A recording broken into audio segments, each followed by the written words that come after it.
cuerpo y familia de Cristo, allí donde yo me convertí. Oh, ven, ven, ven, ven, ven a la iglesia de Cristo, oh, ven donde seas feliz. Otro sitio nunca encontrarás, cual iglesia de Cristo el Señor.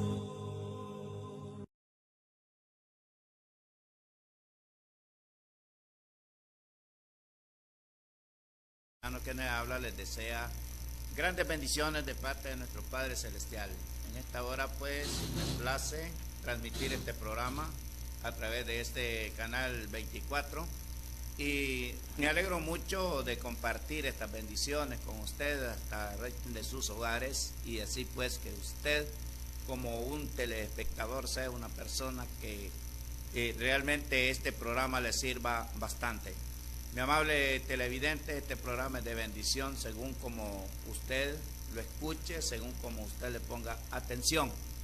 Porque de repente la palabra de Dios dice que es predicada, pero hay personas que tienen oídos, pero no los utilizan. Hay personas que tienen ojos y no los utilizan, ¿verdad? Por eso Cristo dice en su palabra, la música de Dios, especialmente bajo el nuevo pacto, el que tiene oídos para oír, que oiga, ¿verdad? Es muy importante tener, no es lo mismo que llevarlo a la práctica.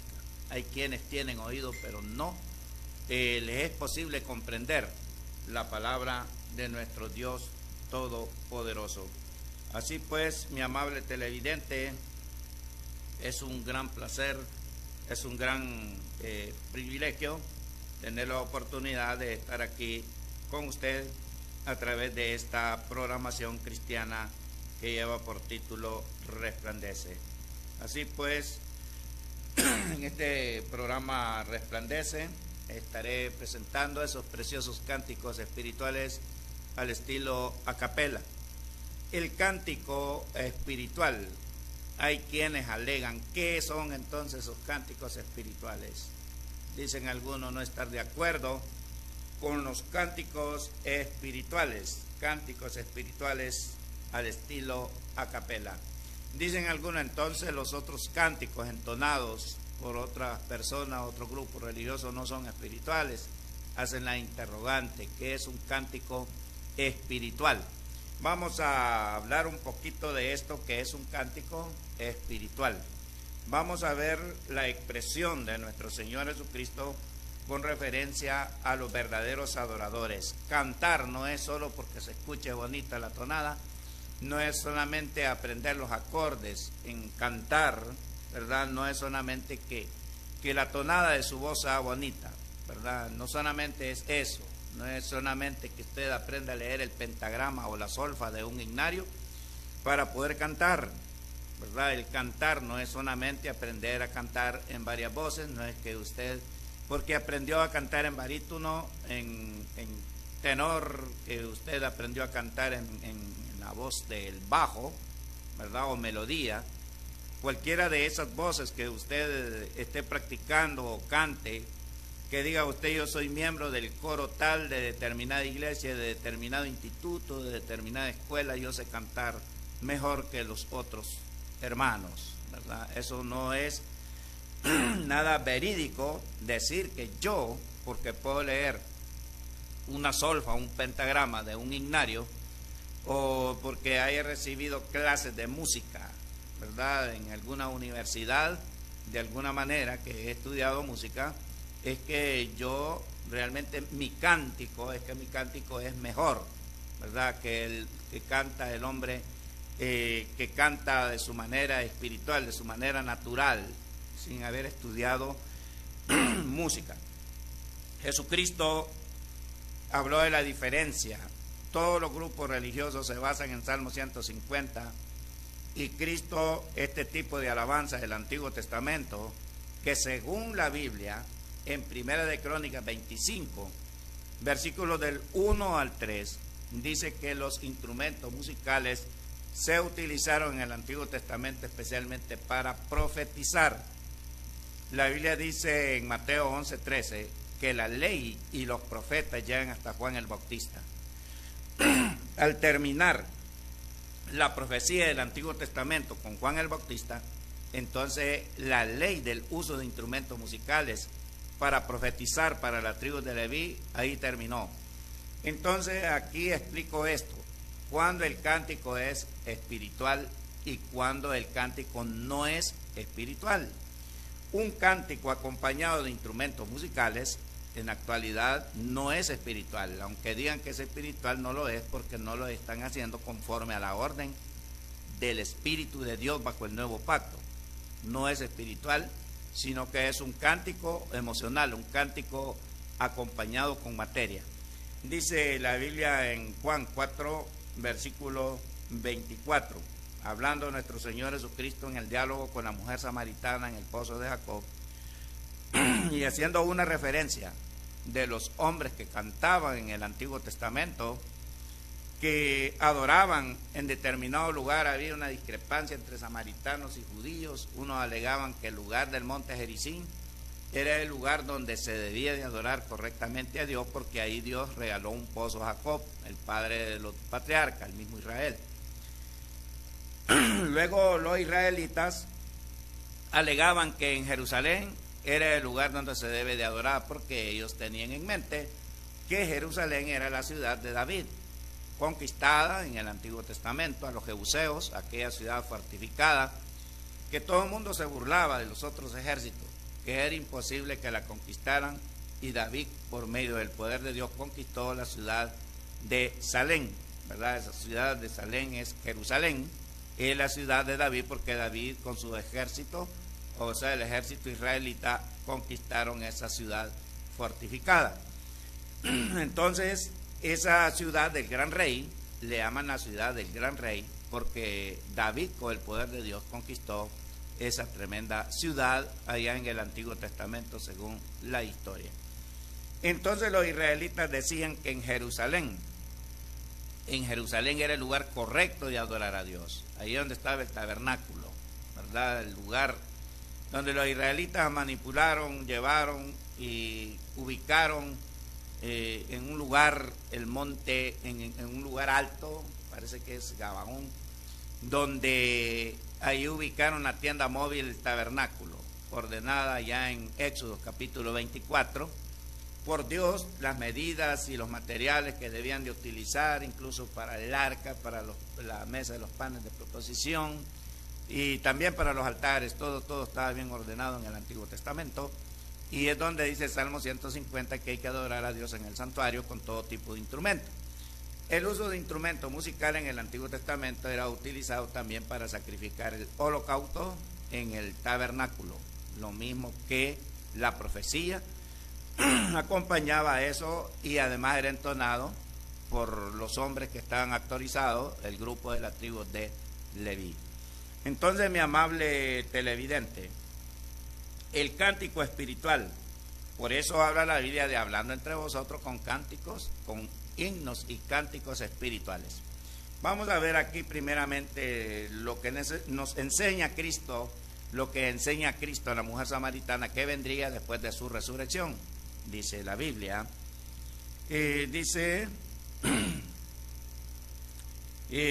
vamos a leer desde el 20. Nuestros padres, le dice la mujer discrepando con Jesús, hablando con él, adoraron en este monte, o sea, el monte Gerizim. Y vosotros decís que en Jerusalén es el lugar donde se debe de adorar. Recordemos que está hablando de una mujer samaritana, una raza híbrida, parte judío mezclada con sangre de los extranjeros, porque ellos habían invadido, tomaron esa ciudad de los samaritanos, y su etnia no era pura, no era una descendencia pura, era una raza híbrida, ¿verdad? Como nosotros en Centroamérica, que somos mestizos, ¿verdad? Tenemos de todo.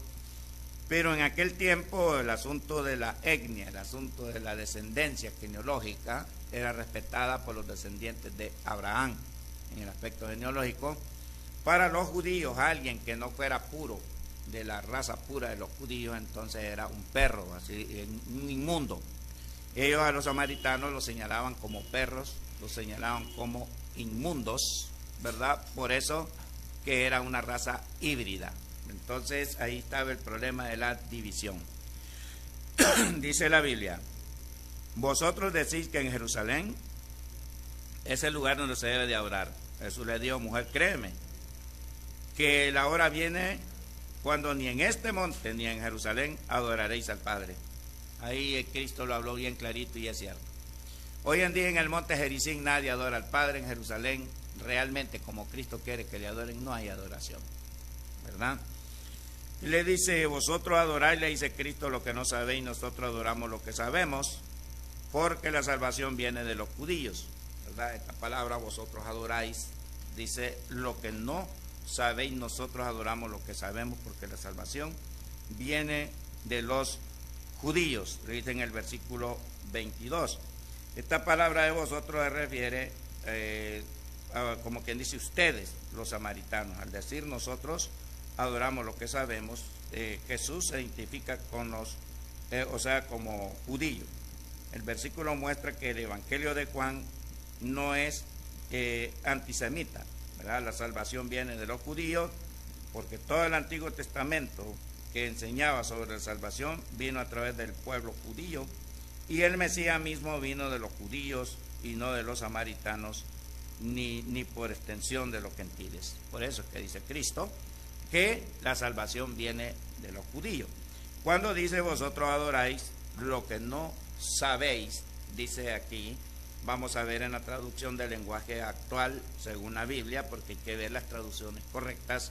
En Juan capítulo, Evangelio según Juan capítulo 4 versículo 20, en la versión del lenguaje actual, la Biblia dice: desde hace mucho tiempo mis antepasados han adorado a Dios en este cerro, le dice la mujer, pero ustedes los judíos dicen que se debe de adorar a Dios en Jerusalén. Jesús le contestó: créeme, mujer, pronto llegará el tiempo cuando para adorar a Dios nadie tendrá que venir a este cerro ni ir a Jerusalén. Ustedes, le dicen en el versículo 22, los samaritanos, no saben a quién adoran, pero nosotros los judíos sí sabemos a quién adoramos, porque el Salvador saldrá de los judíos. Es lo que le quiere dar a entender Jesús, que no saben a quién adoran. Esto también tiene una referencia a muchas personas que tal vez, ¿verdad?, que tal vez ellos andan adorando a Dios supuestamente bien, supuestamente de una manera excelente, pero a veces la persona no sabe lo que está haciendo. A veces la persona no sabe cuál es la verdadera adoración y a quién están adorando. Por eso Cristo les aclara el por qué. Ellos sí saben a quién están adorando, porque estaban claros que la adoración venía de los judíos, incluso de la tribu de Judá. Bueno, dice, mas la hora viene, y ahora es cuando los verdaderos adoradores adoran al Padre en espíritu y en verdad. Esa es la adoración espiritual. Los hombres que adoran a Dios en, la palabra en es dentro, adorar sinceramente de corazón a Dios. Pablo en otra parte amplía la idea y dice: cantaré con el espíritu, pero lo haré también con el entendimiento. Fíjense bien que los samaritanos adoraban a Dios, pero no entendían a quién estaban adorando, ¿verdad? Cantar espiritualmente es comprender a quién estamos dedicando la alabanza, es comprender lo que estamos cantando y hacerlo de todo corazón, con mucho amor a nuestro Dios Todopoderoso. Lo estamos haciendo de una forma espiritual, mas no material, ni carnal, ni por negocio, ¿verdad? Entonces es adorar a Dios en espíritu y en verdad. Dios es espíritu, y los que le adoran en espíritu, ahí está, los cánticos espirituales, y en verdad es necesario que adoren. Fíjate bien este versículo 24. Significa que Dios no está formado de materia física, ni tiene un cuerpo material, sino que tiene una existencia mucho más maravillosa, ¿verdad?, que está presente en todo lugar también por ser espíritu. Por eso adorarlo no se limita a un lugar, en el versículo 21, y no es perceptible para los sentidos corporales, pero es tan poderoso ¿verdad?, que hizo que existiera el universo, nuestro Señor, ¿verdad?, que Dios es espíritu. Los israelitas no debían fabricarse ídolos de ninguna manera en la semejanza. Entonces, adorar a Dios en espíritu y en verdad, adorarlo de acuerdo a su voluntad, como Él ordena, especialmente bajo el nuevo pacto, porque Él es espíritu. ¿Qué son los cánticos espirituales? Cantar como Dios ordena, ya que Él es espíritu. Y bajo el nuevo pacto no hay ninguna ordenanza de acompañar los cánticos con instrumentos musicales, ¿verdad? Con instrumentos como en el Antiguo Testamento, porque, reitero, en 1 Crónicas 25, del 1 al 3, estos instrumentos eran para profetizar, ¿verdad?, en el Antiguo Testamento, y la profecía llegó hasta Juan el Bautista, según Mateo 11, versículo 13. Entonces, ¿qué son los cánticos espirituales? Adorar a Dios como Él manda, porque Él es espíritu. Entonces, si alguien no lo hace como Él manda, entonces no serían cánticos como lo ordena Dios, sino como el hombre ordena. Ese cántico entonces no es espiritual, a pesar de que mencionen a Dios, a pesar de que levanten sus manos en señal de victoria, a pesar de que canten muy bonito y sea muy atractivo para la carne esa alabanza, si no va de acuerdo a la voluntad de Dios, no es espiritual. Por eso el apóstol Pablo, por inspiración del Espíritu Santo, cuando Dios ordenó a estos hombres a escribir, ¿verdad?, aquí en Efesios capítulo 5 y el versículo 19, hablando el apóstol Pablo a estos cristianos de la iglesia en Éfeso, en Asia Menor, les dice de la siguiente manera: les aconseja, hablando, no cantando, no tocando, hablando entre vosotros con salmos. Salmo, ¿qué significa la palabra salmo? Salmo significa un poema, una composición, un poema, y se convierte en forma de canto. Eso es un salmo, poema en forma de cántico. Cánticos con himnos y cánticos espirituales, ¿verdad? Aquí dice, mire, los salmos son hablados, dice aquí, mire, o sea, salmos de poesía, ¿verdad? Porque el Antiguo Testamento, los salmos, era el himnario de los israelitas, compuesto por 5 libros, que equivalía a 150 salmos en el Antiguo Testamento. Estos salmos, realmente el nombre original, en el escrito original, no es salmos, porque la palabra salmos viene del griego, ¿verdad? Que esto incluso puede tener una reseña de instrumentos musicales, pero el legítimo nombre de estos 150 salmos, el himnario del Antiguo Testamento, es Mismor y el Calley, que eran los himnos cantados especialmente en situaciones especiales, ordenadas por la ley del Antiguo Testamento.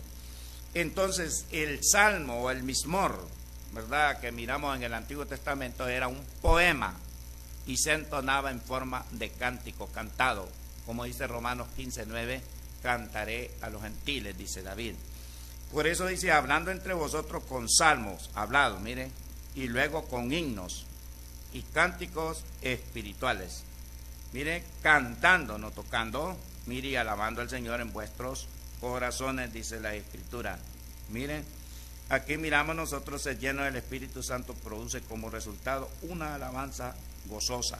Miren, este se manifiesta en forma de diferentes tipos de salmos, himnos y cánticos espirituales, ¿verdad?, como los que encontramos, salmos bonitos del Antiguo Testamento, cantados, ¿verdad?, cantando, hablando entre vosotros, aunque lo más probable es que Pablo no se refiere solo a los salmos, ¿verdad?, canónicos, sino también a las composiciones de alabanzas de aquella época, porque también nosotros podemos componer un salmo, ¿verdad? Nosotros podemos, basado en la palabra de Dios, componer una alabanza, sería un salmo, ¿verdad?, cantado, y con espíritu, ¿verdad?, con el espíritu y el entendimiento según las Sagradas Escrituras. Entonces, ¿qué es el cántico espiritual? ¿Qué es ese cántico espiritual que nosotros entonamos? Los cánticos espirituales al estilo a capela, ¿verdad? Son los cánticos que entona la Iglesia de Cristo.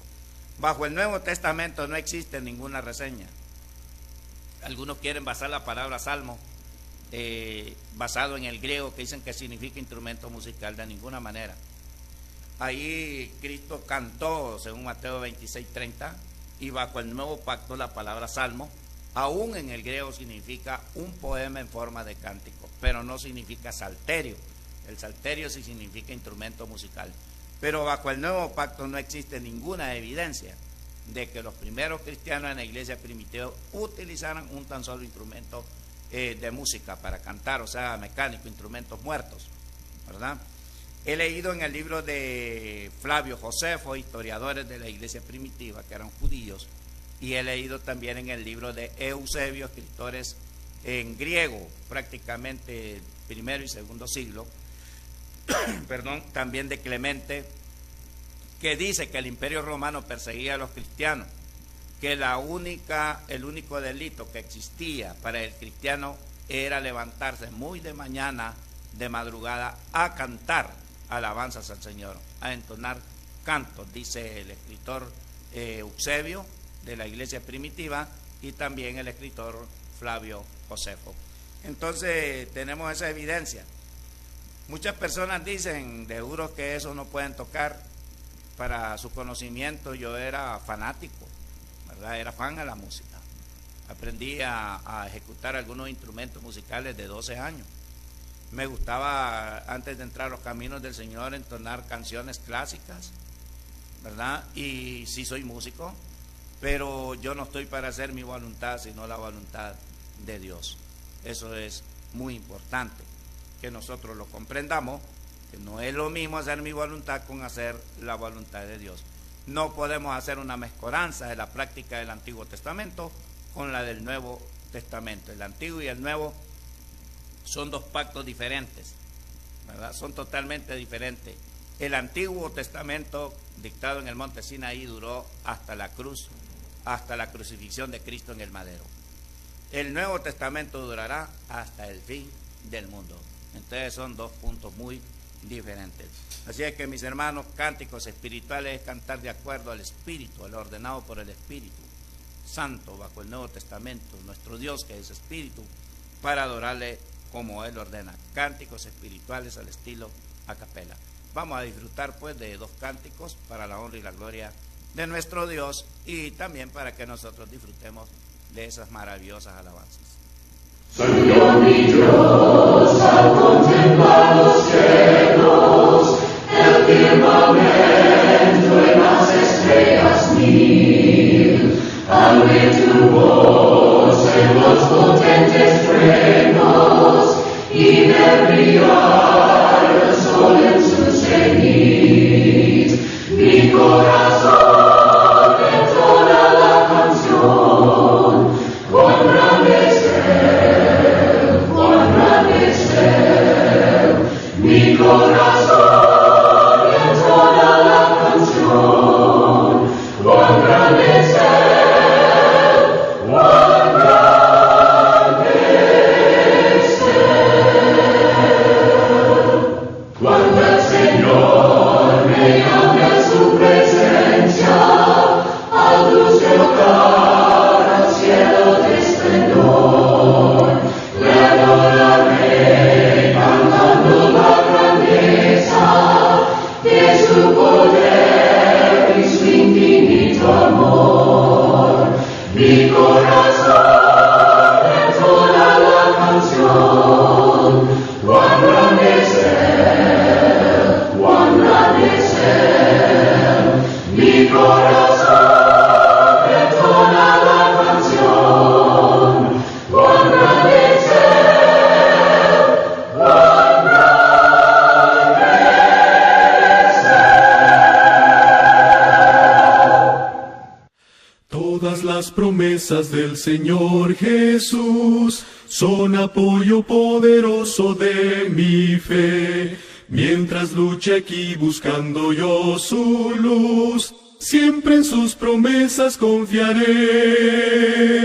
Grandes las promesas, fieles las promesas, todas las promesas que el Señor ha dado. Grandes las promesas, fieles, en ellas ellas yo por siempre confiaré.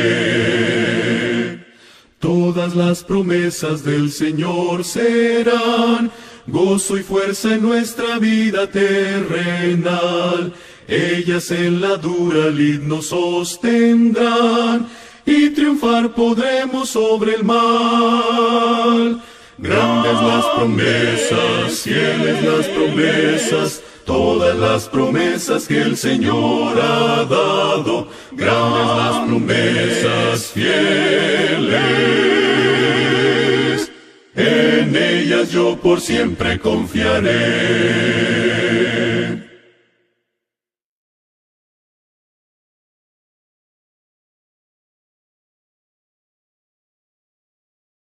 Con su programa Resplandece. Muchas personas realmente tienden a confundirse cómo es Dios y quién es Dios. Realmente lo que menos se puede entender para algunas personas es que Dios no es un Dios sencillo, no es un Dios como nosotros imaginamos, ¿verdad? Sino que es un Dios complejo, es un Dios que realmente los seres humanos no comprendemos. Cómo en sí Padre, Hijo y Espíritu Santo forman un solo Dios verdadero. Allá en Génesis 11:7 se menciona a Dios como en plural. En Génesis capítulo 13 habla en plural, ¿verdad? Y en Deuteronomio habla también en capítulo 6 para que habla en plural, en singular. Así como Dios es uno, también es tres, o sea, como es singular también es plural, Dios. Muchas personas realmente piensan que porque nuestro Señor Jesucristo vino a humanarse en este mundo, en esta tierra, es que Él dejó de ser Dios, o que realmente Él es un ser creado, ¿verdad? Creado por el Padre Celestial. Vamos a ver entonces, como algunos que mencionan en el capítulo 13 de Marcos, que dicen que Jesús no es Dios, porque Él no lo sabe todo. El que lo sabe todo solamente es el Padre, ignorando que cada actitud, sea del Padre, del Hijo, del Espíritu Santo, es respetada la decisión de cada quien. Jesucristo, ¿verdad? Él tenía su misión en esta tierra, pero la misión de Él no era declararle a la humanidad cuándo sería el fin del mundo. Aquí dice en Marcos capítulo 13, versículo, creo que es el versículo 13, dice aquí la palabra del Señor. En Marcos capítulo 13 vamos a estar leyendo la palabra de Dios sobre este tema de vital importancia. Aquí miramos nosotros en este punto donde nuestro Señor Jesucristo habla de las señales antes del fin de Jerusalén, ¿verdad? No del fin del mundo, sino de Jerusalén. Aquí habla de este punto tan importante, ¿verdad? Que hace una declarativa, ¿verdad? Hace una declarativa, y esto pues lleva a muchas personas, ¿verdad? Ya a muchas personas a pensar que porque Cristo Jesús realmente dice que el versículo 13:32 de Marcos, pero de aquel día y de la hora nadie sabe, ni aun los ángeles que están en el cielo, ni aun el Hijo, sino el Padre. Muchos piensan que porque Cristo dijo esto, de que el día del fin del mundo, del juicio final, nadie lo sabe, solamente el Padre, piensan que Cristo, si es Dios, si es igual al Padre, debería saberlo. Pero no notan que hay un orden en el cielo. Primeramente es el Padre, luego el Hijo y el Espíritu Santo, formando un solo Dios verdadero. La declaratoria de Jesús es que esto, realmente la revelación de esto, solamente le compite, solamente tiene la autoridad para decirlo el Padre, no que Cristo no lo sabía. ¿verdad? En el sentido de una declaratoria, de declarar. Solo el Padre tomaría la decisión cuándo y cómo será el juicio final en este mundo. Por ejemplo, ¿por qué Cristo aquí, antes de su resurrección, Él habla así, que hay cosas que solamente el Padre las sabe? A Jesucristo en muchas ocasiones pedía en oración a fortaleza al Padre para que le ayudara a salir de algunas dificultades. En todo momento, en el momento que fue crucificado, Él pidió al Padre que le ayudara. Dependió del Padre. Pero el mismo Cristo lo dice en el Evangelio según Juan, que todo lo que el Padre hace, lo hace el Hijo también de igual manera. No hay un alto ni bajo, no hay un superior ni un inferior, excepto que se respeta la autoridad, ¿verdad? Son iguales, completamente iguales. Jesucristo viene a ser hijo del Padre cuando Él nace de una mujer, porque fue engendrado como humano en el vientre de una mujer llamada María, pero antes de nacer Jesús es Dios. Es el mismo YHWH que le apareció en el capítulo 3 en el libro de Éxodo a Moisés. Es el mismo Dios, ¿verdad? Es el mismo. Ahí también 41 de Juan habla de esa gloria que vio Isaías, hablando de Jesús, y en Isaías 6 también se le señala como Yahvé o Jehová a nuestro Señor Jesucristo. Dice en Juan capítulo 5 versículo 19, oiga bien cómo lo dice Cristo en sus propias palabras. Respondió entonces Jesús y le dijo: de cierto os digo, no puede el Hijo hacer nada por sí mismo, sino lo que ve hacer al Padre. O sea, ya humanado, Cristo se despoja de su poder. Ya vamos a ver ese punto. Porque todo lo que el Padre hace, también lo hace el Hijo igualmente. O sea, que todo lo que el Padre puede hacer, lo hace también el Hijo. Yo estaba hablando hoy con mi esposa y le comentaba, haciendo un comparativo de padre e hijo. Mi suegro es un albañil, también es albañil. Mi cuñado es albañil, los dos son albañiles. Pero la pregunta es si el hijo de él, mi cuñado, puede hacer, si mi suegro es un albañil y el hijo de él es albañil y los dos se ponen a construir una casa cada uno la van a hacer iguales, porque los dos pueden igual. Lo que uno sabe, lo sabe el otro. Entonces, así es Jesucristo. El Padre Celestial hace maravillas, el universo nos hizo a nosotros mismos. Cristo también hace de igual manera las cosas. Aquí lo dice. Si lo que hace el Padre lo hace el Hijo de igual manera, entonces no cabe duda que son iguales. Si el Padre es Dios, Cristo también es Dios. Porque si Él como Dios hace cosas infinitamente maravillosas, el Hijo también las hace. Muy importante este comparativo aquí. Por eso dice, porque el Padre ama al Hijo y le muestra todas las cosas que Él hace, y mayores obras que éstas les mostrará, de modo que vosotros os maravilléis. Porque como el Padre se levanta a los muertos y les da vida, así también el Hijo a los que quiere da vida. Porque el Padre, dice, a nadie juzga, sino que todo el juicio dio al Hijo, para que todos honren al Hijo como honran al Padre. El que no honra al Hijo no honra al Padre que le envió. Toda la honra y toda la gloria es para el Padre Celestial, lo es también toda la honra y toda la gloria para nuestro Señor Jesucristo, dando a entender que si al Padre hay que postrarse para pedirle, hay que humillarse ante Él, hay que pedirle perdón por todo lo que hacemos, lo hacemos en el nombre de Jesús y se lo pedimos a Cristo Jesús también. Mis amados, esta es la confusión. ¿Por qué entonces en muchas partes del Nuevo Testamento nuestro Señor Jesucristo dependió del Padre?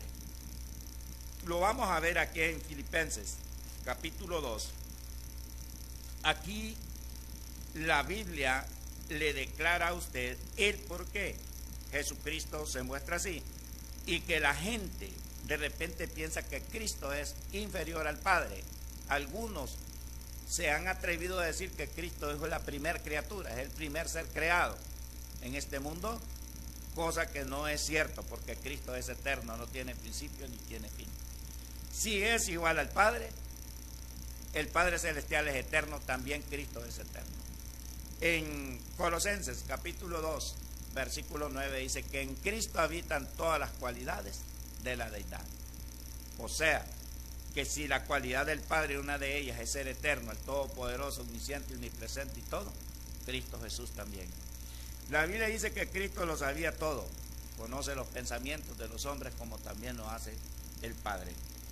Ahora, Cristo Jesús tomó una actitud, no dejó de ser Dios, sino que Él se humilló voluntariamente, tomó una actitud de esclavo. Dice la Biblia en el versículo 5, haya pues en vosotros este sentir que hubo también en Cristo Jesús, el cual siendo en forma de Dios, mire, no estimó, aquí está el punto, mire, no estimó el ser igual a Dios como cosa a que aferrarse. Antes de hacerse servidor o esclavo para salvar a la humanidad, nuestro Señor Jesucristo era exactamente igual a Dios, en poder y gloria en todos los aspectos. Dios con mayúscula. Cuando Él viene a este mundo y se despoja de la posición allá en el trono de gloria y viene a humanarse, entonces Cristo Jesús, en un sentido espiritual, se somete a la primera personalidad divina conocida como Dios Padre. ¿Para qué? Para que el Padre llevara todo, ¿verdad?, basado en la obediencia al Padre, y Él darnos una clase, una cátedra a nosotros de una actitud de obediencia, ¿verdad?, a Dios. Entonces Cristo no se aferró, dice, mire, no se aferró, no estimó al ser igual a Dios como cosa a que aferrarse. Cristo Jesús es igual al Padre, ni más ni menos. El que se atreva a decir que no es igual, entonces le está quitando la escritura, es mentiroso, porque aquí dice que es igual a Dios. Dice el versículo 6, ¿verdad?, siendo en forma de Dios. Vamos a ver en el comentario de mi Biblia de Estudios Teológicos. Dice, antes de su encarnación, estas no son cosas inventadas, mire, antes de su encarnación Cristo tenía la forma de Dios. Viene del griego morfeteu, ¿verdad? A pesar de la opinión, ¿verdad?, contraria de algunos estudiosos, lo más lógico es que esta expresión haga referencia a la preexistencia de Cristo.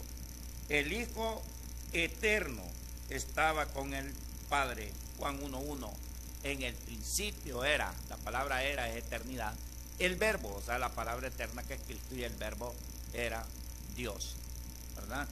Dicen algunos, por la palabra de Dios se hizo todo. ¿Quién era esa palabra? Cristo. El Padre ordenaba, Cristo ejecutaba la acción.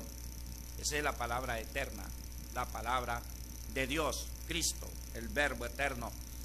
Cuando dice la Biblia en Juan 1:3 que todas las cosas hechas por Cristo fueron hechas, ahí está la unidad entre el Padre y el Hijo y el Espíritu Santo en lo que es la creación.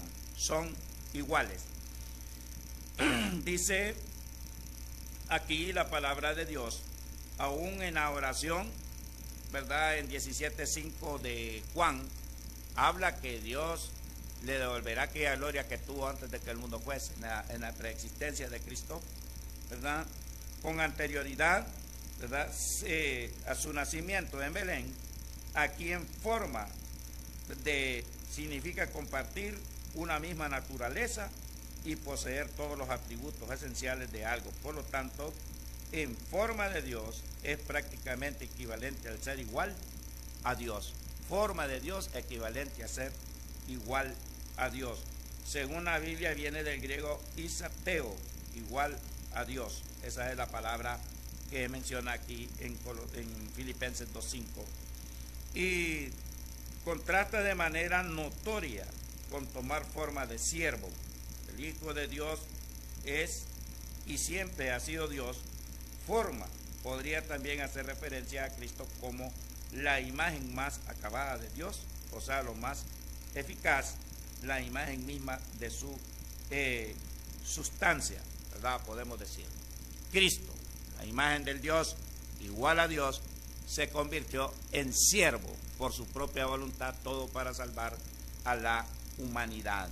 Eso nos dice la palabra, el cual, siendo en forma de Dios, miren, o sea, igual a Dios, no escatimó el ser igual a Dios como cosa a que aferrarse. Versículo 7. Sino que se despojó, ahí miramos por qué dependía entonces en su humanidad en la tierra como depender de Dios. ¿Por qué? Porque Él se humanó. Aquí dice, sino que se despojó a sí mismo, tomando forma de siervo. La palabra siervo es diácono, que significa esclavo, ¿verdad? Hecho semejante a los hombres, tenía una semejanza a los hombres, humanado, nacido de una mujer como humano. Nuestro Señor Jesucristo es Dios, ¿verdad? Es Dios, igual a Dios, es maravilloso. Estando en la condición de hombre, se humilló a sí mismo, no se humilló ante nadie, no a sí mismo, haciéndose obediente hasta la muerte y muerte de cruz, por lo cual Dios, aquí viene el punto explicativo, Cristo se humilla, se hace siervo, ¿verdad? Se hace obediente a servir a los demás para salvar a los hombres, a la humanidad por puro amor, pero una vez resucitado, por lo cual Dios también le exaltó hasta lo sumo y le dio un nombre que es sobre todo nombre. No existe una autoridad que le iguale a la de Jesús, para que en el nombre de Jesús se doble toda rodilla de los que están en los cielos, o sea, los ángeles, todo, y en la tierra, todos los hombres, y debajo de la tierra los espíritus que están guardados ahí. Y toda lengua confiese que Jesucristo es el Señor, para gloria de Dios Padre. Mis amados, cuando una persona defrauda, cuando una persona se inclina a la falsa teología y se va a difamar a Jesús, es una ofensa para el Padre. Según la Biblia en Juan 5:23, el que honra al Padre tiene que honrar al Hijo de igual manera. Si alguien deshonra al Hijo, le baja la categoría, le baja su personalidad como el Dios eterno, entonces están ofendiendo directamente al Padre, porque dice Cristo que Él es igual al Padre. ¿En qué sentido? Todo lo que el Padre hace, lo hace igualmente el Hijo. No hay nada, dice Jesús, que el Padre pueda hacer que el Hijo no pueda hacer. Todo. Y si todo lo que hace el Padre lo puede hacer también el Hijo, son completamente iguales, ni más ni menos. Dios de la gloria. No la misma persona, dos personas distintas, conformando un solo Dios verdadero. Muchos no creen, los unitarios no creen en que existe el Padre, esos son diferentes. Ni el Espíritu Santo, solamente Cristo, pero otros dicen que Jesucristo es un Dios creado, es un ser creado, una persona creada. Un montón de teorías vagas, podemos decir, en este mundo. Entonces Jesús, nuestro Señor, por eso Él dependió del Padre muchas veces. Le pidió al Padre muchas veces, ¿verdad? Porque Él se humanó, se humilló, se hizo obediente hasta muerte de crucifixión. Mis amados, comprender esto. Ahora, aquí nomás el texto explica que Jesucristo, al ser resucitado, el Señor le dio potestad para que en el nombre de Jesús se doble toda rodilla, o sea, los ángeles y querubines, serafines, el arcángel, todo ser creado, ¿verdad? Dobla su rodilla ante Dios, hasta el mismo Satanás, los demonios, ¿verdad? Todo el mundo, porque Él es quien tiene la autoridad en los cielos y en la tierra. En el capítulo 28, versículo 18, el apóstol Mateo, hablando por inspiración del Espíritu Santo, dice que Cristo le dijo a sus discípulos: toda potestad, no solo una parte, me es dada en el cielo y en la tierra, ¿verdad? Cristo Jesús tomó la posición de comandante y jefe en los cielos y en la tierra.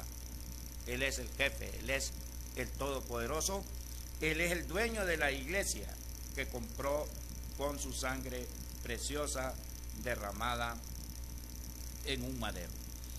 Mis amados hermanos, este punto es tan importante, ¿verdad?, que en el próximo programa vamos a tratar de explicar qué significa la palabra primogénito, que es lo que algunos confunden a la humanidad, y eso es por las traducciones.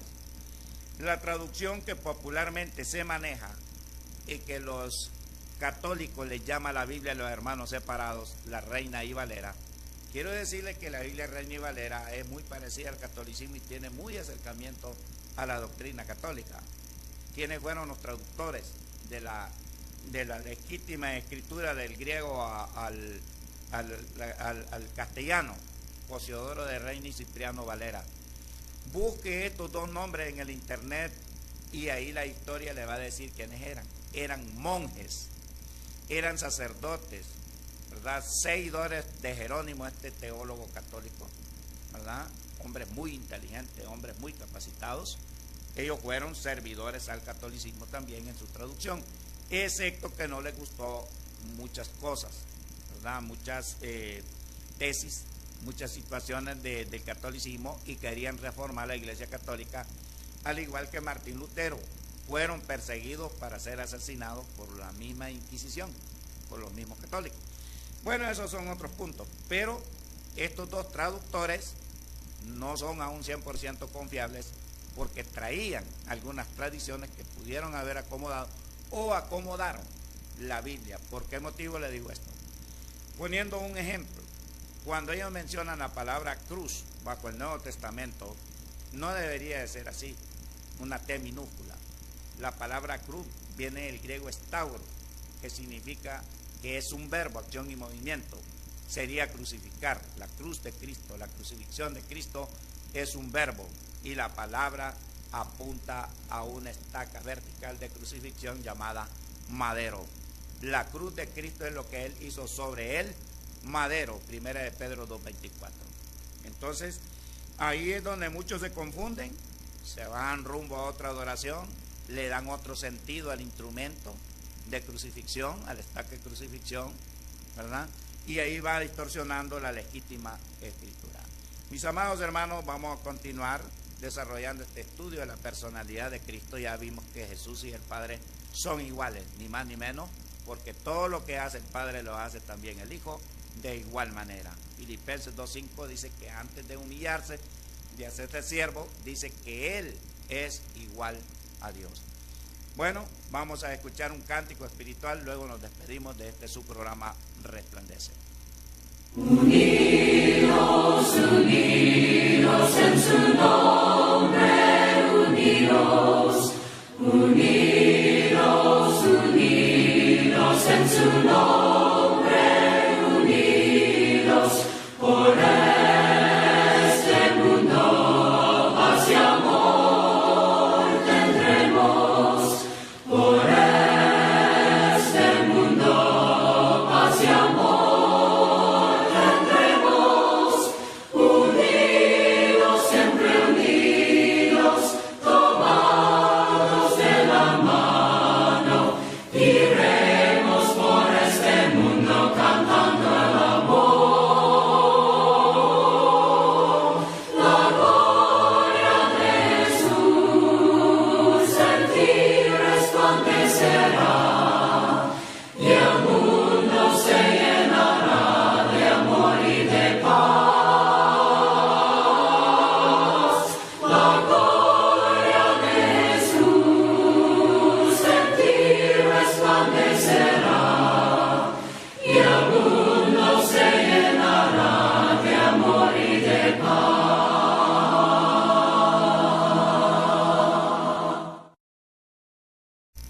Muchísimas gracias por su atención. A usted, mi estimado televidente, muchas gracias por su atención a este programa Resplandece. Gracias por haber recibido la palabra de Dios en sus hogares, esta bendición. Y aquellos que escucharon este mensaje también en diferentes lugares, que Dios les bendiga en gran manera. Les invito para que vean y escuchen este programa de lunes a sábado de 4 a 5 de la tarde por este canal 24. El sábado, excepto es a las 2 de la tarde por motivos de trabajo, no que esta Iglesia de Cristo, y el que ministra este día pues le toca hacer otros trabajos con un horario diferente. Estuvo con usted su hermano y amigo Marian Vázquez Soriano, que le desea que pase una feliz tarde-noche. Con permiso. Maravillosa gracia, vino Jesús a dar, más alta que los cielos, más honda que la mar, más grande que mis culpas, clavadas en la cruz, esa maravillosa gracia de Jesús. Inefable es la divina gracia, es inmensurable cual amor, como cada fuente siempre suficiente a los pecadores rescatar, perdonando todos mis pecados, todos, Cristo me limpió de mi maldad, alabaré su luz que nombre por la eternidad. Maravillosa gracia, llama con dulce voz, llámanos a ser hechos hijos de nuestro Dios. Colma de su consuelo, nos llena de quietud, esa maravillosa gracia de Jesús. Inefable es la divina gracia, es inmensurable cual amor, como cada fuente siempre suficiente a los pecadores rescatar, perdonando todos mis pecados, todos, Cristo me limpió de mi maldad, alabaré su luz que nombre por la eternidad.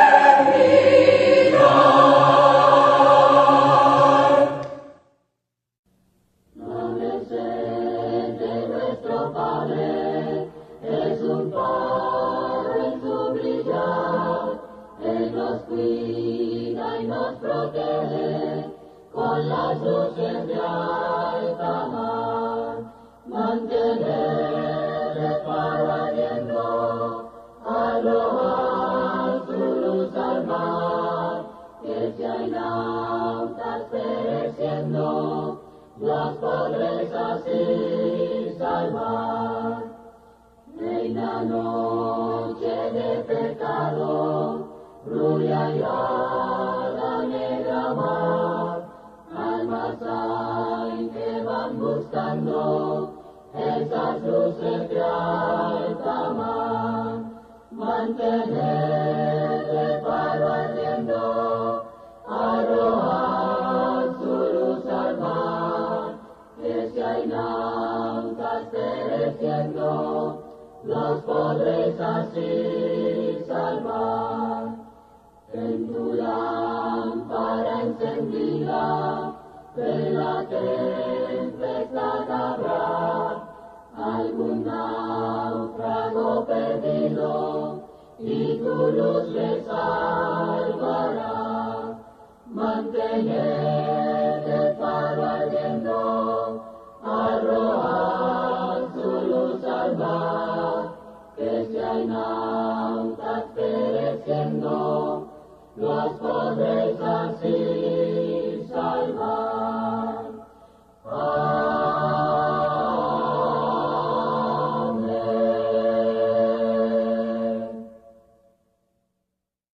Estamos parados sobre tierra santa, y yo sé que los ángeles nos rodean.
Alabado